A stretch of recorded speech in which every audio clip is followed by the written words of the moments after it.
Hey guys, welcome back to another segment of A2D Agree to Disagree. As always, I'm Michael. I'm here with BT, Brian. All right, guys, we are past, for the most part, we're past the first round. We're going to the second round of the NBA playoffs. We had a couple surprises, a couple things that we thought was going to happen. First things first, man, Boston and Milwaukee.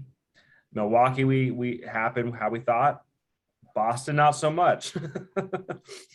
So, Yeah, to say the least. Good Lord, man. We thought yeah, that we both were on record saying that was going to be the most exciting series. Turns out to be the less the exciting only series. sweep, the only sweep, man. Right, man. And everyone's just trashing Brooklyn right now. Oh, KD sucks, Kyrie sucks, all this crap.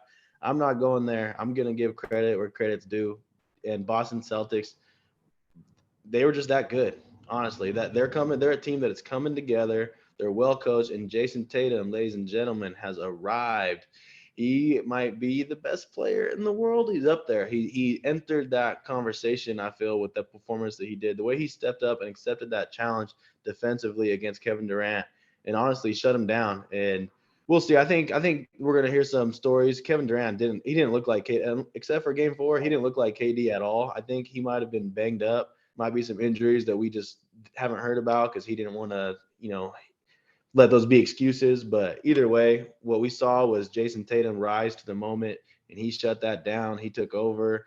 He looked like the best player in the world, right up in that conversation, man. And that's what it's about. We talked about superstars win series. That's what I talk about anyway.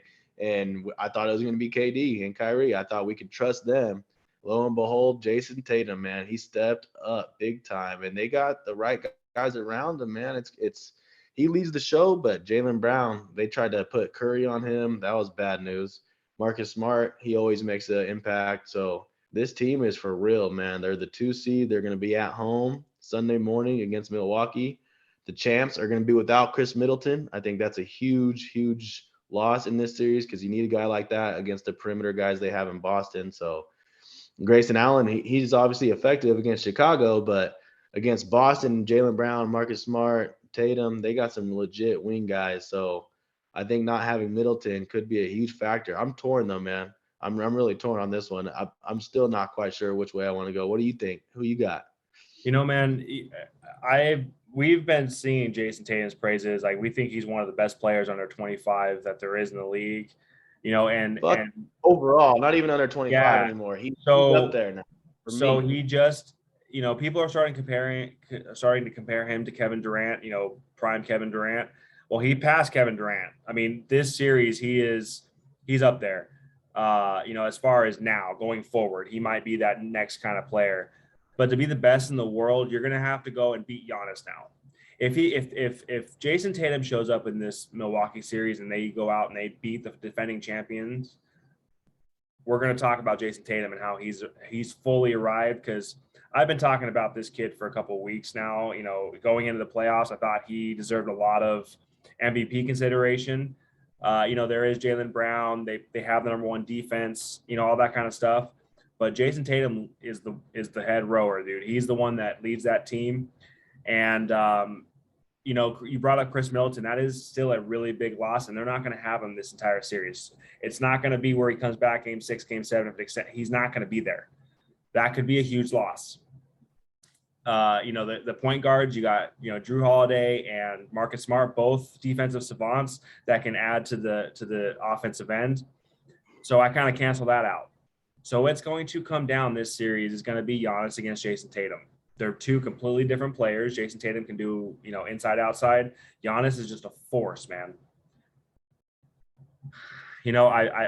I agree with you with the Brooklyn series. I kind of thought that the Stars were going to show up. I think we both even picked them in 7. I'm not even sure.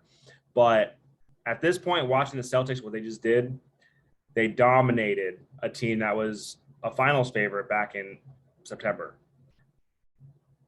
I think Boston wins this series. They have home.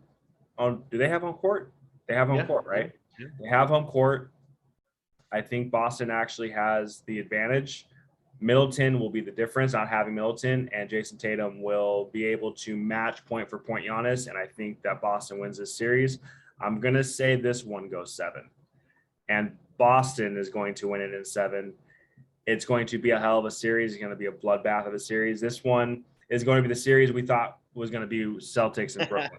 Let's put Right. this is going to be the series. And I'm going to add, I think the winner of this series ultimately wins the East. Right. It makes sense. And on my bracket, I actually have that too because I crossed out the Nets. I had them going, but I have the Bucks going too on my bracket. But man, that just thinking about that Middleton injury really makes me want to switch this up and go towards Boston because he hits a lot of big shots for that team when they needed the timely shots. A lot of pressure all of a sudden is going to be on really Drew Holiday and Giannis because those are the real playmakers out there. And more importantly, defensively, who's going to guard Jason Tatum? Are you going to put Drew Holiday on him? He might be a little too small. And if Giannis doesn't have the foot speed to stay with him, he might get him in foul trouble. So he's going to have his way, is what it seems like. Middleton was the guy. He would have been the guy because Middleton plays D. He's one of the better, most underrated two-way players in the game. For me, Chris Middleton, big shot maker, yeah. So without him, I think I just convinced myself. I might have just talked myself into it. I'm going Boston. I'll go with it. They got momentum. I'm not going to say they destroyed. They beat Brooklyn, but every game was pretty close. So if they had a closer, that's what it came down to. Is Boston has a closer, and those guys, Kyrie had a chance, KD had chances, and they didn't do it. Giannis, man, he's the best player, obviously, but Middleton was kind of the closer. So I'm just worried about in those big time tense situations when the games are on the line, and that's how it's going to be. These teams are so evenly matched that these games are going to be tight. And fuck, after what I just seen from Jason Tatum, it's hard for me to not pick him in these situations because I feel like he's gonna. And he's not taking over. He's not being selfish, dude. He makes the right plays out to that fucking Williams guy in the corner for three. Whoever it is, he's just making the right plays. He's arrived, man. He's at that superstar level, and right now, but so is Giannis. So this is truly a battle for maybe the best player in the world, and it's tough. I'm torn. I can see Giannis dominating, but they got bodies they can throw at him. They got Al Horford, they got Williams, they got Tice, they got three big dudes that they can just keep throwing at him. And that might be the it's difference going to too. be fun. Mentioned it. Yeah, you just mentioned it. The force inside, the defense inside might be a big difference too. So man, it's going to be fun though, dude. This series, like you said, this one is going to be fun. I'm pretty confident it better happen. So I don't think there's going to be a sweep in this series. Right. No way. Both teams are too good. And we're here now. These are the Final Four series. We're in the semifinals. So honestly, I don't expect any sweeps in any of these. I predicted a couple in the last round, and we got one that I didn't even predict. I thought Golden State would take care of business, but Joker one game had to do his thing. But anyways, man, yeah, I mean, I'm with you. So we're in agreement on this one. I was torn, but I'm going with Boston. B-Rad, Jeezy, I know you're watching. So let's go Celtics. You guys got home court advantage. Make it happen, man. Jason Tatum, Mamba mentality. Make it happen, baby. And don't forget, you guys, if you agree or disagree, let us know. Make sure you subscribe, comment, and stay tuned. Peace.